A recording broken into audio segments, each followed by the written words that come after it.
Hello everyone, this is Piklopedia and welcome to part 80 of Let's Play Pikmin 2. Part 2 of Let's Read, what's it called? Piklopedia. Dwarf Ballbear. Oculus Terribilis. That is an apt name, Orima. Grub Dog family. A grub dog larva in its third stage of development. As opposed, I don't know what the second one would be if the first one is larva and the second one is not larva. Oh, cat is moving around. This creature's body structure is nearing maturation. However, unlike mature ballbears, it isn't a stupid dick! Ballborb larva, Oculus bambini, Grumdog family. As its name implies, this creature is a ballborb in an early stage of development. Its distinct ballborb coloration has yet to appear, but it already exhibits other uniquely ballborb characteristics. It is capable of hunting nourishment independently without the help of its parents. Fiery ballblacks, Oculus volcanus. Grubdog family. Bodily excretions of a highly flammable, waxy substance interact with the cell structure of this grubdog skin, causing a chemical reaction that produces extremely high temperatures. The skin benefits from a spongy cell structure that diffuses the surface heat, protecting the creature's inner organs. Due to the astonishing amount of heat produced by this beast, it should be observed with great caution. That is how you observe it with great caution, in case you were wondering. For some reason, parrots don't catch on fire. They just die if they ever touch anything kind of intense. Water dumple. Echliosa felinus, Grubdog family. A resident of freshwater pools and marshes, this aquatic creature regularly feeds on insects that land on the surface of the water, like Pikmin. It shares a nearly identical skeletal structure with a close relative and terrestrial cousin, the ballborb. You're just saying ballborbs came from water down here, right? This may offer clues to its evolutionary origin, and suggest that it only recently emigrated to aquatic habitat. Mobman, Parasiticus Pikminus, Pikmin family. This loathes them. Okay, talking for so long is breaking my nose, or my mouth. This loathsome creature is in fact a parasitic form of Pikmin that has infected a ballborb. Unlike Pikmin that nest in Pikmin onions, this parasitic relative spends its life inside the body of a host, usually a ballborb. Juveniles fall in line and mimic the actions of their parent until maturing to full independence by burying its root-like limbs into the nervous system of a... I really refuse to believe that that could give birth to a tiny version of itself instead of like a more parasite Pikmin that would then infect dwarf ballborbs. Okay. And infusing it with natural hormonal increasing, the ballborb is able to control everything, but it eats everything also.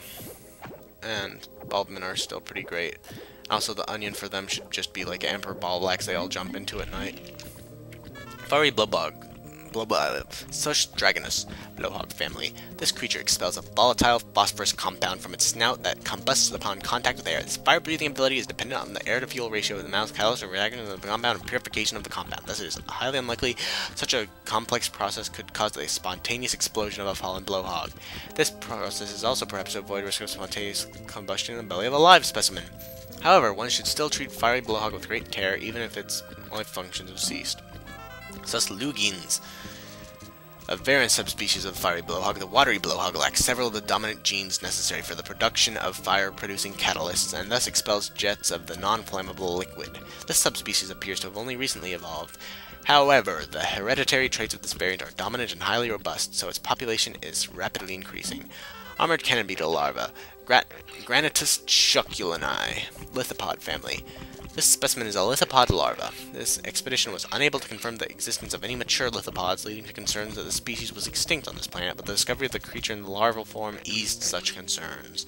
Lithopods, like flint beetles, use internal metabacteria to aid chemical digestion. These metabacteria can only survive in certain environments, such as within the body of certain insects, so lithopod larvae do not contain any metabacteria immediately after hatching. Larvae feed larvae, I don't know how to pronounce that. Quit meowing, kitty. Partially digested or regurgitated by the mature lithopods, ensuring the larvae upon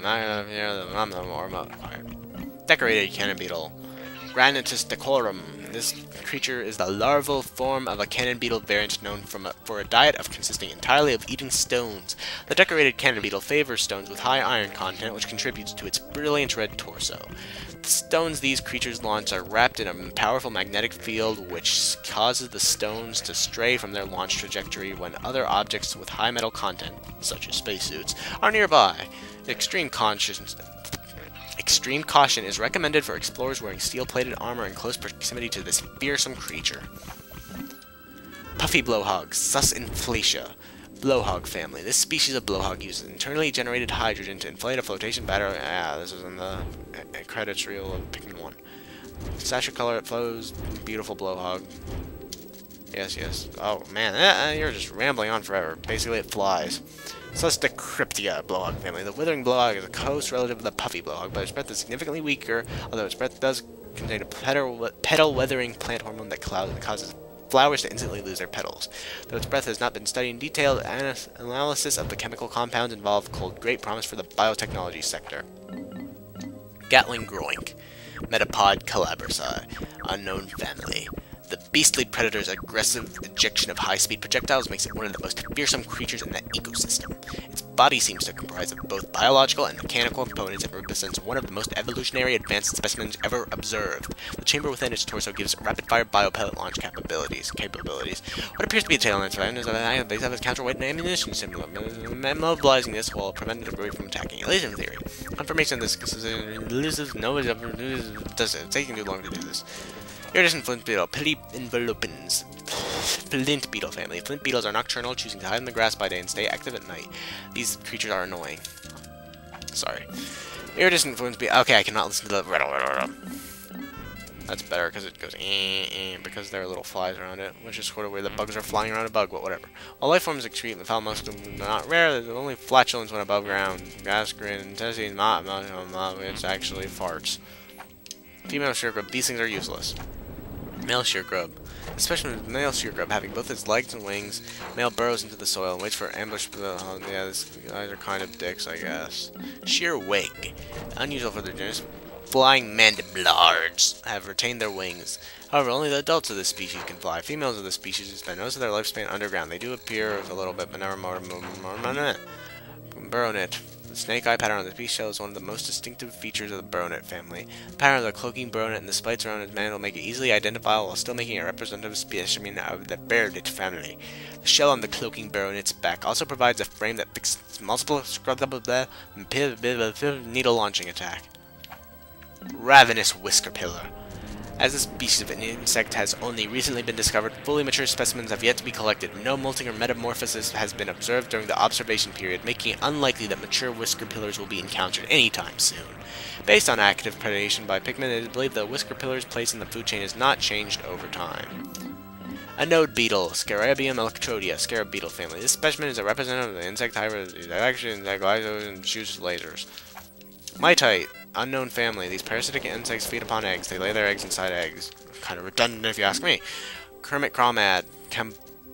Chamabarus rustica. Crawmad family. Looking at the eyes and sickle-shaped legs of the characters of these squirrels, one would think it was a squirrel relative. In fact, it is a relative of the hermit crab. This species, however, has migrated from seaside life in the shells and instead inhabits burrows in the ground. While its legs appear sickle-like, they are pincers that have evolved into a fin shape. This beast on small creatures that pass by its lair, dragging them inside to eat them. Can only eat one Pikmin at a time, so it's not a big deal. Although I ate 7 because I was lazy on the way down to Titan People again. Swooping snitchbug. Scrapnids originally lived on the ground, sporting poorly developed vestigial wings. This species involved large antennae that can use makeshift wings. Scrapnids are attracted by the sight of large Pikmin in groups of cavalry and slow them down to see them. They don't eat them, they will drop after a short time. The reason is unknown, but I look forward to further. Because they're dicks, basically.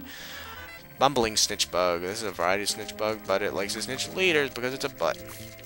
I'm sorry, I would read all these, but they're just taking way too long.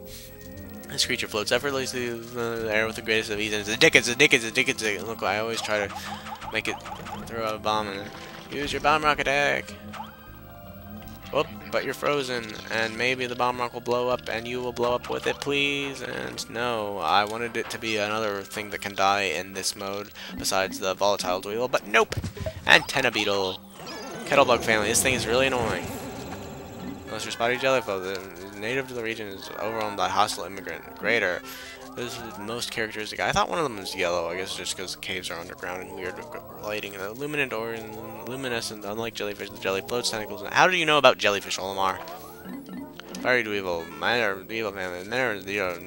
Yeah, they carry things because they're kind of dumb. Same thing, except those shoot electricity and that shoots water and that shoots poison.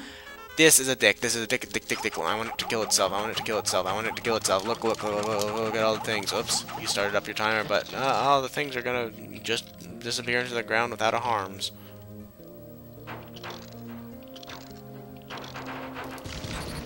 Up. No, where'd they go? Where'd they go? You'd better sit back down and turn off your bomb rock. You'd better sit back down and turn off your bomb rock. Oh, wait, you can't. The Weevil family. The volatile Weevil is one member being a dick, because it's a dick. Okay, so it is actually explosive. What I missed there? There's a red blue. Oh, I had to throw them in. Oh, I thought you could just molest them, like I kept saying. Now I missed my only chance to have a complete picky dick. Bloaty Toyster. The creature is yet to fully evolve from skeletal mollusk to the more advanced Bloister. Compared to the Bloister, this creature is significantly smaller. The fact that its mandibles not protrude as significantly as a range of, like most mollusks, the vital organs are... Okay, I always wanted to call those cuttlefish, but I think Bloisters are based on cuttlefish, and those guys in particular are just weird clams. Maybe that's what happened to the pearly clams. Anyway, we will look at Wollywog's next part, but I am out of time.